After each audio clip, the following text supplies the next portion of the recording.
အားလုံးပဲမင်္ဂလာပါချစ်တို့ရေအဲ့မှာကြီးဖះကြီးကိုလှူမှာပေါ့နော်ပါစိတ်ဘလူးပန်းပါစိတ်ဘလူးပန်းလေးတွေပါဒီနေ့လာပြည့်နေ့မှာစိတ်ဘလူးပန်းလေးတွေကပ်ပါမယ်ရှင်မှန်နော်ကိုဟာကိုကောက်ပြီးကိုဟာကိုတီကြတာပါတငယ်ချင်းနေပေါ့နော်တငယ်ချင်း3ယောက်ပေါ့နော်ကြိုးစားတယ်တငယ်ချင်း1ယောက်ကတော့ကြိုးစားတာနောက်ဘဝလေကောင်းတာကညာလိုက်အဲ့ဒီတာတော့ပါကဲအခုဆိုရင်ဖះလှူမှာပေါ့နော်ဒီမှာကြည့်အများကြီးပဲဒီမှာ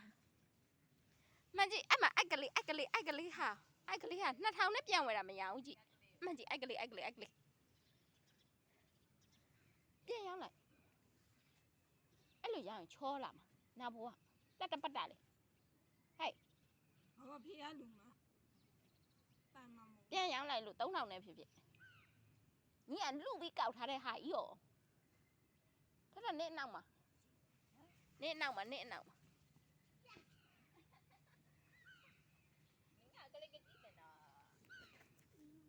အမတပွေ